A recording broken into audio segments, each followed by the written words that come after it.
এ যুবক আল্লাহর গোলাম, এই দুনিয়ার মহব্বত পাইয়া, দুনিয়ার মায়ায় পড়িয়া, দুনিয়ার ভালোবাসায় পড়িয়া আল্লাহকে ভুইলা গেলাম। মনে করেছো দুনিয়ার থেকে বিদায় নিবা না, এই দুনিয়ায় তুমি চিরজীবন থাকবা না, এই দুনিয়ায় কেউ চিরজীবন থাকতে পারবা না। এই জমিনের ভিতরে বড় বড় বড় বড় ক্ষমতাদার ব্যক্তিরা আসছে, সাদ্দাত আসছে থাকতে পারে নাই, নমরুদ আসছে থাকতে পারে নাই। এই জমিনের ভিতরে বড় বড় ক্ষমতাদার ব্যক্তিরা আসছে, তারা কেউ থাকতে পারে নাই। আপনি আমি থাকবো এটা বড় দূরের কথা না, আপনি আমিও থাকতে পারবো না। একটা নির্দিষ্ট টাইম ম্যাচ সময় নিয়ে আমরা সবাই দুনিয়াতে আসছি, ঠিক কিনা? নির্দিষ্ট টাইম ম্যাচ নিয়ে আসছি। লিকুল্লি উম্মাতিন আজাল, ইযা জাআ আজালুহুম লা ইস্তাখিরুনা সাআতাও ওয়া লা ইস্তাকদিমুন।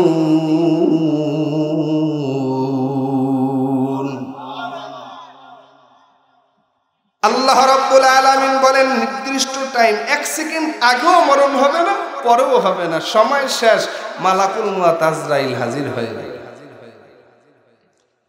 মরণ লাগবে, মরণ থেকে কেউ পলায়ন করতে পারবে না। অন্ধকারে পথের মাঝে চলছো ভয় একা, মনের মাঝে খেলছে তোমার কত আঁকা বাঁকা। সাদ্দাত সম পলক তোমায় নাহিকো হেলিতে দিবে, হুঙ্কারে মালাকুল মউত তোমায় নিয়ে যাবে, হুঙ্কারে মালাকুল মউত তোমায় নিয়ে যাবে। অতি গভীর হয় রজনী যখন, নীরবে প্রভুর নাম জপিও তখন। প্রভুর করুণা যদি পাইবারে চাও, প্রভুর করুণা যদি পাইবারে চাও, গভীর রাতে উঠে প্রভুর গুণগান গাও, গভীর রাতে উঠে প্রভুর গুণগান গাও। ঠিক নি? মরণ থেকে কেউ পালাইতে পারবে না। আইনামা তাকুনু ইদরিকুমুল মাউত ওয়ালাউ কুনতুম ফি বুরুজিম মুশাইয়াদা। তুমি কোথায় পালাইবা?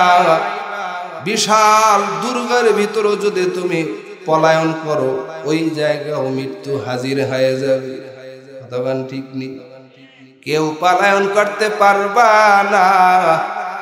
আল্লাহ বলেন কুল ইন্নাল মাউতাল্লাযী তাফিররুনা মিনহু ফাইন্নাহু মুলাকীকুম সুম্মা তুরাদ্দুনা ইলা আলিমিল গায়বি ওয়াশ-শাহাদাতি ফায়ুনাব্বিউকুম বিমা কুনতুম তা'মালুন। মৌত কাসিন কুল্লু নাসিন শারিবু কবর বাইতিন কুল্লু নাসিন দাখিলুন। আল্লাহ বলেন কুল ইন্নাল মাউতাল্লাযী তাফিররুনা মিনহু, মরণ তোমাকে ঘেরাও করে নিবে, মরণ থেকে পলায়ন করতে পারবা না। শুধু তাই না, মরলাই আর মনে করলা শেষ না, এটা ভেবো না। তুম্মা তুরাদ্দুনা ইলা আলিমিল গায়বি ওয়াশ-শাহাদা ফায়ুনাব্বিউকুম বিমা কুনতুম তা'মালুন। আল্লাহ বলেন হে মুমিন, এই জমিনের ভিতরে গোপনে যা গুনাহ করেছো, প্রকাশ্যে যা গুনাহ করেছো, সব গুনাহ নিয়ে আল্লাহর সামনে হাজির হতে হবে। কুল্লু নাফসিন যায়িকাতুল মাউত সুম্মা ইলাইনা তুরজাউন। পৃথিবীর প্রতিটি মানুষের মৃত্যুর স্বাদ আস্বাদন করতে হবে, মৃত্যুর স্বাদ আস্বাদন করে শেষ হবে না। বলেন মৃত্যুর পর আমাদের সবার হাজিরা দিতে হবে কোথায়? আমরা কার কাছে যাব? আরো জোরে বলেন। আল্লাহর কাছে যাব। আল্লাহ বলেন বান্দা মৃত্যুর স্বাদ গ্রহণ করে আমি আল্লাহর সামনে হাজির হতে হবে। কাইফা তাকফুরুনা বিল্লাহ ওয়া কুনতুম আমওয়াতা, এর বান্দা এরপর কেমনে তোমরা কুফরি করো? তোমরা ছিলা মৃত্যু, তোমরা ছিলা নিষ্প্রাণ। আল্লাহ বলেন আমি আল্লাহ তোমাদের নিষ্প্রাণ থেকে, মৃত্যু থেকে আমি আল্লাহ জীবিত করেছি। বলেন আমাদেরকে মৃত্যু থেকে জীবিত করেছেন কে? মৃত্যু থেকে জীবিত করেছেন আমাদের আল্লাহ। আল্লাহ বলেন আমি আল্লাহ আবার তোমাদেরকে মৃত্যুবরণ করে দেব। বান্দা মনে করে নয় এটাই শেষ। কাইফা তাকফুরুনা বিল্লাহি ওয়া কুনতুম আমওয়াতান ফাআহইয়াকুম সুম্মা ইউমীতুকুম সুম্মা ইউহয়িকুম, আবার তোমাদেরকে জীবিত করব। সুম্মা ইলাইনা তুরজাউন, আবার আমি আল্লাহ তোমাদেরকে আমি আল্লাহর সামনে হাজির হতে হবে। কোনো সন্দেহ আছে? না না না, কোনো সন্দেহ নাই। মরণ মরতে হবে, মরণ থেকে কেউ পালায়ন করতে পারবে না। তবে মরবা যে কি নিয়ে মৃত্যুবরণ করবা? 2024 সাল আমাদের থেকে বিদায়ের পথে, সামনে আগমন করতেছে 31 নাই, ঠিক কিনা? এই জমিনের ভিতরে এমন নেককার রাজা বাদশা দুনিয়ার থেকে বিদায় নিয়েছে। তারা ওই পরকালের চিন্তায়, কবরের চিন্তায়, হাসরের চিন্তায়, মিজানের চিন্তায়, পুলসিরাতের চিন্তায় বড় পেরেশান হয়ে গেছে। এমন একজন বাদশার নাম হলো বাদশাহ হারুন আর রশিদ। হারুন আর রশিদ একজন নেককার বাদশাহ। হারুন আর রশিদের মনের ভিতরে ভয়, আমি কি জান্নাতে যাব না জাহান্নামে যাব? কিয়ামতের ময়দানে আল্লাহ রাব্বুল আলামিন একটা হুঙ্কার দিবেন, আমতাজুন ইয়াউমা আইয়ুহাল মুজরিমুন, তোমরা নেককার থেকে গুনাহগাররা আলাদা হয়ে যাও। আল্লাহর এই হুঙ্কার দেওয়ার পর নেককার আর গুনাহগার যখন আলাদা হয়ে যাবে কি অবস্থা হবে? 4 ইমামের এক ইমাম, ইমামে আজম আবু হানিফা রাহমাতুল্লাহি আলাইহি সারা রাত এই একটা আয়াত পরে পরে রাত্র কাটায়া দিলেন। আর চোখের পানি ফেলায় কান্নার আওয়াজ। কিয়ামতের ময়দানে আমি আবু হানিফা নেককারদের কাতারে থাকবো না বদকারের কাতারে থাকবো, এই টেনশন।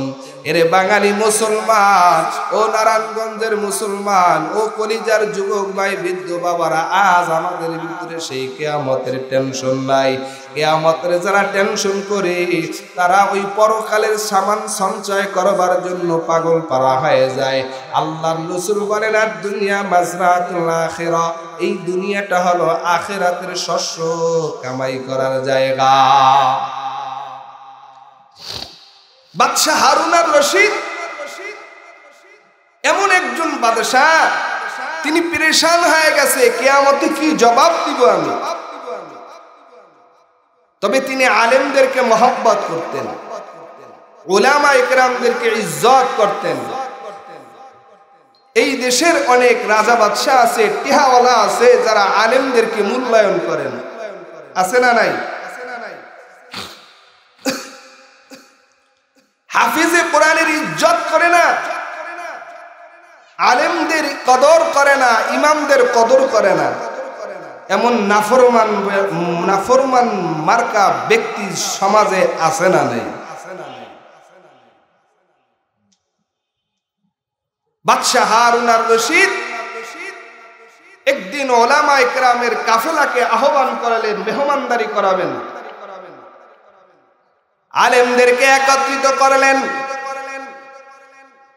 ও উলামা ইকরাম, আপনারা আসেন, আমি আপনাদেরকে মেহমানদারি করাবো।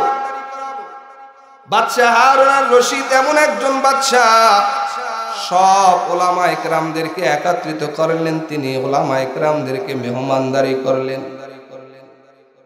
বাদশাহ হারুন আর রশিদের বিবিও কম না, বাদশাহ হারুন আর রশিদের বিবির নাম হলো জুবাইদা। এই জুবাইদাও তিনি একজন কোরআনের হাফেজা। আল্লাহ সুবহানাল্লাহ। জুবাইদা তার 100 খাদেমা ছিলেন। কত? 100 খাদেমা। এই 100 খাদেমা তারাও ছিলেন কোরআনের হাফেজা। বাদশার বিবিও কোরআনের হাফেজা, তার 100 খাদেমা তারাও কোরআনের হাফেজা। আজকে আমাদের অনেক মা বাবা আছে, ছেলেকে মাদ্রাসা দেই, কোরআনের হেফজ করাই, মেয়েদেরকে হেফজ করাই না। একটু তাকায় দেখেন, এই জমিনের ভিতরে সর্বপ্রথম কোরআনুল কারীম যিনি মুখস্থ করেছেন, এই জমিনে কোনো পুরুষ করতে পারে নাই। সর্বপ্রথম কোরআন যিনি মুখস্থ করেছেন তার নাম হলো আম্মা জান আয়েশা সিদ্দিকা রাদিয়াল্লাহু তাআলা আনহা। মা আয়েশা রাদিয়াল্লাহু তাআলা আনহা সর্বপ্রথম কোরআন মুখস্থ করেছেন। বাদশাহ হারুন আর রশিদের অন্তরের ভিতরে ভয়, ওই পরকালের জমিনে আমি জান্নাতে যাব না জাহান্নামে যাব, এই টেনশন।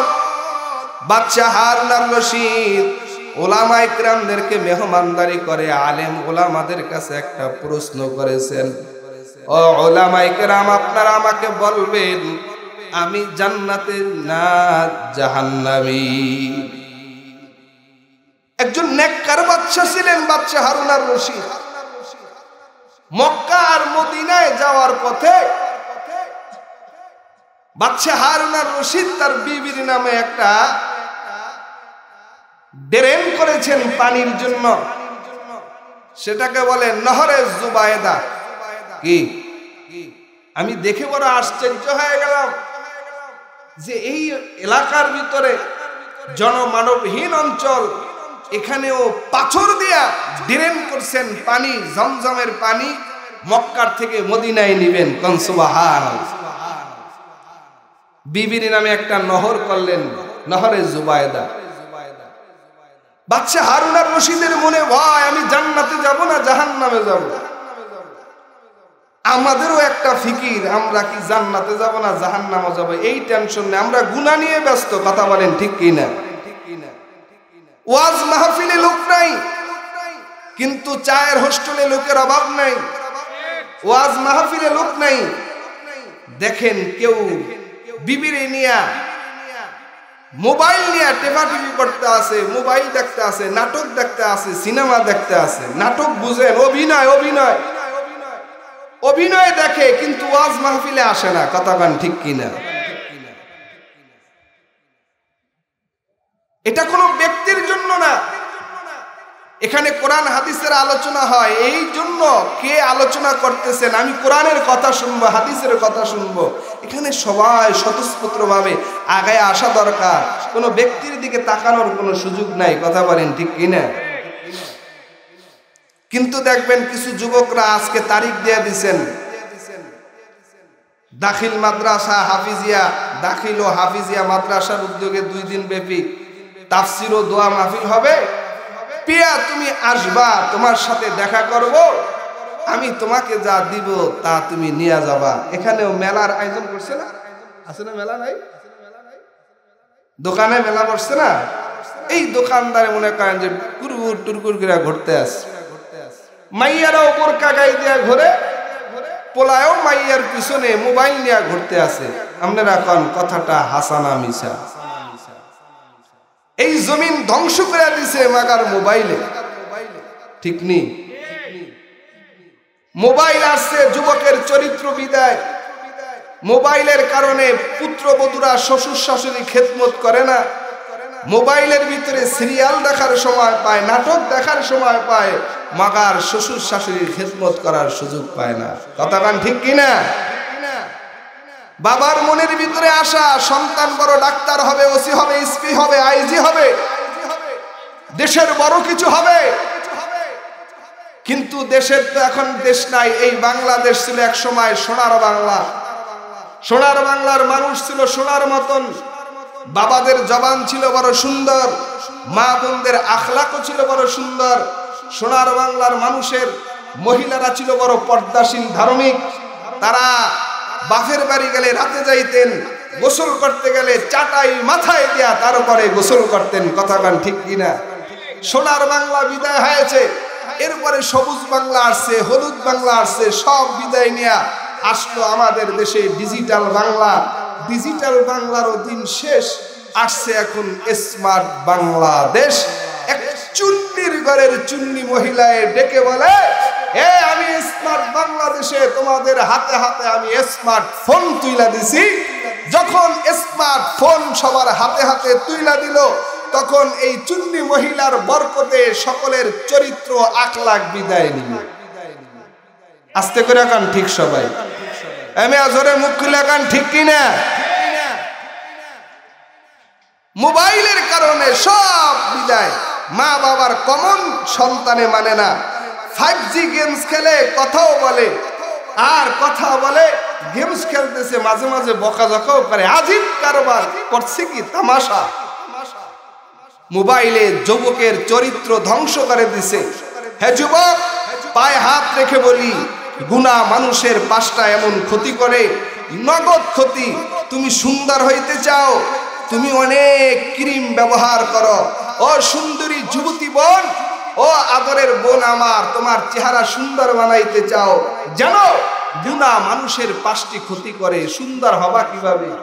মোবাইল এমন হয়ে গেল, মোবাইলের গুণাটা এমন। এই জমিনে একটা স্লোগান আছে, আল্লাহ ছাড় দেয় ছেড়ে দেয় না। কথাটা ঠিক নেই, তবে এই কথার উপরে আমি একমত না। আল্লাহ ছাড়ও দেয় ছেড়েও দেয়। আল্লাহ বলেন ওয়াফু আন কাসীর, আমি আল্লাহ বান্দার অসংখ্য গুনাহ এমনি এমনি মাফ করে দিই। কন্না সুবহানাল্লাহ। কিন্তু কি হলো? মোবাইলের কারণে যুবকের চরিত্র বিদায় নিল। যারা মোবাইলে আসক্ত, পর্নোগ্রাফিতে পর্নোগ্রাফিতে আসক্ত, এমন যুবকেরা বিবাহ করার সামর্থ্য হারায়া ফেলতেছে। বিয়া করলেও মাগার বউ থাকবে না। আমার উস্তাদ বলতেন, এক মুরব্বী, আমার এক শায়েখ বলতেন যে যারা মোবাইলে অ্যাডাক্টার, মোবাইল আসক্ত, এরা বিয়ে করলে এদের স্ত্রীরা খাট থেকে স্বামীদেরকে লাথি দিয়ে নামাই দিবে। যুবকের যৌবন বিদায় নিল এই মোবাইলের অপব্যবহারের কারণে। এখানে ভালো আছে, খারাপও আছে, তবে মানুষের স্বভাব হলো খারাপের দিকে তার মন বেশি দৌড়ায়। কথা বলেন ঠিক কিনা? আপনারা এই বাংলাদেশের বিভিন্ন স্কুল কলেজের প্রতিবেদন খবর নিলে দেখবেন, অনেক স্কুল কলেজের ছাত্ররা এইভাবে আপনার ওয়াশরুমে ঢুকে ঢুকে তারা পর্নোগ্রাফি দেখতেন। ওয়াশরুমে ঢুকলে একজনে আধা ঘন্টা, 1 ঘন্টার নিচে ওয়াশরুম থেকে বের হইতো না। কিশোর কিশোরীদের, যুবক যুবতীদের চরিত্র শেষ হয়ে গেছে। কথা বলেন ঠিক কিনা? এই দুনিয়ার মোহে পড়ে কতক মুসলমান, এই দুনিয়ার মোহে পড়ে কতক মুসলমান, নামাজ রোজা সব সারিয়া, নামাজ রোজা সব সারিয়া শোনে মোবাইলের গান। ওরা কেমন মুসলমান, ওরা কেমন মুসলমান।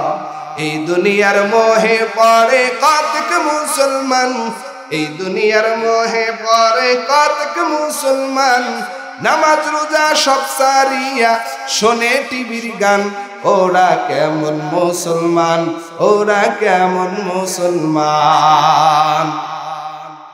ওয়াজ মাহফিল হইলে কোথাও যাইতে চায় না সে তাই মন, রাত জাগিয়া দেখে ওরা সুন্দরী মাইয়ার নাচন।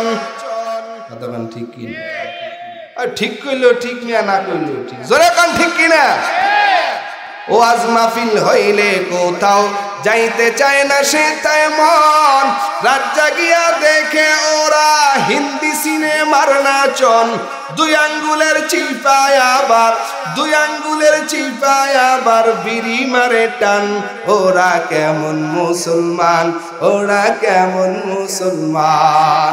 এই দুনিয়ার মোহে পড়ে কতক মুসলমান, এই দুনিয়ার মোহে পড়ে কতক মুসলমান নামাজ রোজা সব সারিয়া শোনে মোবাইলের গান ওরা কেমন মুসলমান ওরা কেমন মুসলমান কইলে নামাজের কথা দেখায় কত অজুহাত হাতে ব্যথা পায়ে ব্যথা আরো নাকি গিরায় বাত আছে না নাই এই বেটা যুবক মানুষ তোর আবার গিরায় ব্যথা হবে কারে মসজিদে নামাজের জন্য ইমাম সাহেব ডাকে ওই যুবক ভাই আয়ু মসজিদে আয়ু কই হুজুর আমার কাপড়টা ভালো না ঠিক নেই কইলে নামাজের কথা দেখায় কত অজুহাত হাতে ব্যথা পায়ে ব্যথা আরো নাকি গিরায় বাত রুকু সিজদা করতে নাকি মাজায় লাগে টান ওরা কেমন মুসলমান ওরা কেমন মুসলমান এই দুনিয়ার মোহে পারে কতক মুসলমান নামাজ রোজা সব সারিয়া শোনে মোবাইলের গান ওরা কেমন মুসলমান ওরা কেমন মুসলমান পীর পূজা আর মাজার পূজা চলছে দেশটা জুড়িয়া শিরক বিদআত ভণ্ডামিতে দেশটা গেছে ভরিয়া পীর পূজা আর মাজার পূজা চলছে দেশটা জুড়িয়া শিরক বিদআত ভণ্ডামিতে দেশটা গেছে ভরিয়া গাজার কলকি টান মারিয়া দেখায় খাজার শান ওরা কেমন মুসলমান ওরা কেমন মুসলমান হাকিকত সে তু দুনিয়া বেখবর হায় দুনিয়া কি নুমাইশ পর নজর হয় নমি গুয়াম কে আজ দুনিয়া জুদা বাস বাহার কারে के बाशिबा खुदा बाश जिसते दुनिया आज खुदा गाफिल बुदन नए तमाशो नकरा हो फर जिंदजान दुनिया में हो दुनिया का तलबगार नहीं हो दुनिया में हो दुनिया का तलबगार नहीं हो बाजार से गुजर हो खरीदार नहीं हो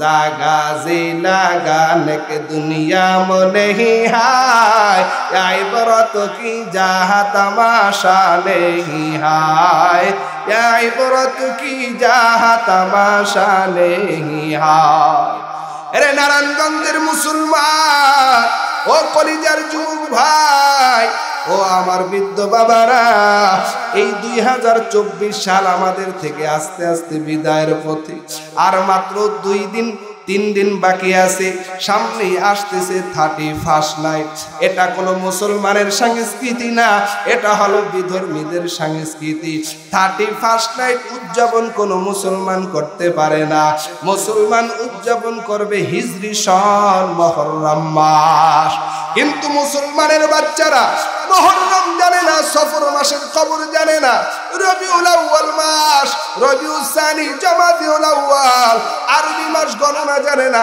জানুয়ারি আর ফেব্রুয়ারি শয়তানি সব মুখস্থ আছে এরে বান্দা এই যে সামনে জানুয়ারি মাস আসতেছে কত যুবকরা আগাম ভাবে তারা নববর্ষের শুভেচ্ছা পাঠায় অনেক প্রিয়জনকে পাঠায় আর সে আগামী তোমাকে অগ্রিম নববর্ষের শুভেচ্ছা 31 নাইট উদযাপন করতে যাইয়া এই বাংলাদেশের ভিতরে কত দুর্ঘটনা ঘটলো এরে 31 নাইটে কত যুবক যুবতীরা অবৈধ মেলামেশা করিয়া এই জমিনটাকে নাপাক করে ফেললো 31 নাইট উদযাপন করিয়া কত যুবকরা দুনিয়ার মায়া ত্যাগ করে কবরের বাসিন্দা হয়ে গেল মার কমন মানে না বাবার কমন মানে না তারা মোটরসাইকেল নিয়ে গিয়ার বাড়ায়া মাইয়া দেখলে গিয়ার আরো বাইরে যায় কথা গান ঠিক কিনা এরে কলেজার যুবক ভাই এরে নারায়ণগঞ্জের মুসলমান পায়ে দুইরা বইলা যায় এই 31 নাইট কোনো মুসলমান উদযাপন করতে পারে না 31 নাইটে কোনো মেয়ে ছেলে রাতের বেলা বাহিরে থাকতে পারে না এই সারা বাংলাদেশ ঘুরে ঘুরে দেখলাম কত ফ্লাইওভার আর পদ্মা ব্রিজ আর বড় বড় ব্রিজ গুলোতে দেখি রাতের গভীরে এই 31 নাইট উদযাপন করতে যাইয়া মাইয়ার ফলা এক হুন্ডার ভিতরে দিব্যি আরামে ঘুরতে আসে, কত নষ্টামি করে। মাঝে মাঝে গাড়িতে বইসে বইসে চিন্তা করি যেই পরিমাণ অপরাধ আর গুনাহ বাংলাদেশের মানুষ করে, আল্লাহ পাকের দয়ায় আল্লাহ পাকের মায়ায় শুধু মুসলমানদেরকে আল্লাহ বাংলার মানুষকে হেফাজত করছে। আর যেই পরিমাণ আল্লাহর নাফরমানি করি, এই পরিমাণ এই নাফরমানির 100 ভাগের 1 ভাগ যদি দুনিয়ার কোনো আপনজনদের সাথে করতাম, ওই আপনজনদের সাথে সম্পর্ক বিচ্ছিন্ন হয়ে যাইত, ঠিক কিনা? যেই পরিমাণ নষ্টামি আর নাফরমানি করি, এই পরিমাণ নাফরমানির এর 100 ভাগের 1 ভাগ আপনজনদের সাথে করলে সম্পর্ক থাকতো না। এর যুবক ভাই, বৃদ্ধ বাবারা, ও কলিজার টুকরা আমার মা বোনেরা, ভালো করে শুনে নাও, গুনাহ মানুষকে 5টা ক্ষতি করে। নাম্বার 1 ক্ষতি, গুনাহ মানুষের সৌন্দর্য নষ্ট করিয়া দেয়, চেহারায় লাবণ্যতা থাকে না, চেহারার ভিতরে লাবণ্যতা পাইবা না। তুমি যদি ইন্ডিয়ার ক্রিম ব্যবহার করো আর যদি ইউরোপ আমেরিকার থাইল্যান্ডের ক্রিম ব্যবহার করো, যুবক যুবতী, তোমার চেহারার সৌন্দর্য আসবে না। গুনাহগার বান্দা, বেনামাজি, সুদখোর, ঘুষখোর, নাফরমান, জালেম, বেপরদা মহিলার নারীর চেহারার ভিতরে সৌন্দর্যতা থাকবে না, চেহারার লাবণ্যতা থাকবে না। একটু তাকায়া দেখবা, যারা নামাজি বান্দা, যারা পরহেজগার বান্দা, যারা জিকির করে আর আল্লাহর কোরআন পড়ে, আল্লাহর কোরআন খুলে খুলে দেখে, এই কোরআনের সাথে যাদের মহব্বত, তাদের চেহারার দিকে তাকাইলে বড় মায়া লাগে, সুন্দর দেখায়। একজন আলেমের চেহারার দিকে তাকাইলে বড় সুন্দর দেখা যায়। আর 25 বছর 30 বছর যুবক, তোমার চেহারার দিকে তাকাইলে মনে হয় তাজা একটা ডিজিটাল হিরণখোর। কথাখান ঠিক কিনা? এবার একটা বুড়ো মানুষের চেহারাও সুন্দর, কিন্তু তোমার চেহারাটা ভেঙে গেছে না, কারণ রাতের বেলা ঘুম নাই, মোবাইলের ভিতরে আসক্ত, ফেসবুক, মেসেঞ্জার, হোয়াটসঅ্যাপে ব্যস্ত, গুনার কারণে ব্যস্ত হয়ে গেছে। রাতের ঘুম ঠিক মতন নাই, দিনের খাওয়াও ঠিকভাবে নাই, মা বাবার সাথে সম্পর্ক নাই। গুনাহ মানুষের 5টি ক্ষতি করে। 1 নাম্বার ক্ষতি হলো চেহারার সৌন্দর্যতা নষ্ট হয়ে যাবে। আদরের বোনেরা, ও কলিজার যুবক ভাইরা, চেহারার সৌন্দর্য যদি আনতে চাও, আল্লাহর হুকুম 5 ওয়াক্ত নামাজের ওযুর পানিটা চেহারার ভিতরে লাগাও। মকুন চুসুতি নামাজে পাঞ্জে গানা, ফাওয়াইলুল লিল মুসাল্লিন আল্লাযিনা মুমিনারা ইনামাজে ইমদাদে দা ইস্তাইনু আয়াতে কুরআওয়াখা আয়াতে কদ আফলাহা রায়া দেখুন গাউরে কুন্দার মানি আজদিল সাদিকুন। একটু তাকায়া দেখবা, এই জমিনে যারা আল্লাহওয়ালা পীর বুজুর্গ, সাহসিনা বলো আর বাহাদুরপুর বলো আর যত আল্লাহওয়ালা হালে হক দরবার, যত বুজুর্গানে দিন আছে, তাদের চেহারার দিকে তাকাইলে বড় সুন্দর দেখা যায়। ইমামের চেহারার দিকে তাকাইলে বড় সুন্দর দেখা যায়, কারণ গভীর রজনীতে উঠে ওয়ামিনাল লাইলি ফাতাহাজ্জাত বিহি নাফিলাতাল্লাহ, গভীর রাত্রে উঠিয়া তাহাজ্জুদের নামাজ পড়ার জন্য যখন ঠান্ডা পানি দিয়া ওযু বানায়া আল্লাহর পায়ে, আল্লাহর কুদরতি পায়ে যখন দাঁড়ায়া যায়, নামাজের জন্য যখন দণ্ডায়মান হয়ে যায়, ওই চেহারার ভিতরে নূর চলে আসে। কথা বলেন ঠিক কিনা? নারায়ে তাকবীর। আরে জোরে জবান খুলে কও, যুবকরা কও নারায়ে তাকবীর। ভাইরা আমার, গুনাহ মানুষের 5টি ক্ষতির ভিতরে 1 নাম্বার ক্ষতি হলো চেহারার সৌন্দর্য। গুনাহগার ব্যক্তির চেহারার সৌন্দর্য নষ্ট হয়ে যাবে, চেহারার ভিতরে কোনো লাবণ্যতা থাকবে না, সৌন্দর্য থাকবে না। গুনাহগার বান্দার 2 নাম্বার ক্ষতি হলো তার কলবের ভিতরে জুলমাতুন কলবুন, কলব অন্ধকার হয়ে যাবে, কলবের ভিতরে অন্ধকার হয়ে যাবে। ভালো কথা ভালো লাগবে না, ওয়াজ মাহফিল ভালো লাগবে না, মা বাবার হুকুম মানতে ভালো লাগবে না, ভালো জিনিস দেখতে ভালো লাগবে না। কথা বলেন ঠিক কিনা? গুনাহগার বান্দার 3 নাম্বার ক্ষতি হলো তার রিজিকের ভিতরে সংকীর্ণতা চলে আসবে। গুনাহগার বান্দা রিজিকের ভিতরে কোনো মজা পাবে না। গুনাহগার বান্দা ফেন্সি খায়া মজা পাইবে, মদ খায়া মজা পাইবে, বাংলা মদ খাইবে আর থাইল্যান্ডের মদ খাইবে, ভিআইপি দোকানের মদ খাইবে, ফেন্সির বোতল খায়া মজা পাইবে। গোস মাছ ভাত মুরগি পোলাও এগুলা খাইতে গুনাহগার বান্দা টেস পাইবে না। কথা বলেন ঠিক কিনা? গুনাহগার বান্দার 3 নম্বর ক্ষতি হলো রিজিকের ভিতরে সংকীর্ণতা চলে আসবে। Presents by Kuakata media centre. হক্কানি আলেমদের নিত্য নতুন ভিডিও পেতে আমাদের চ্যানেলটি সাবস্ক্রাইব করুন। কুয়াকাটা মিডিয়া সেন্টার, ইসলামিক বিনোদনের বিশ্বস্ত সঙ্গী।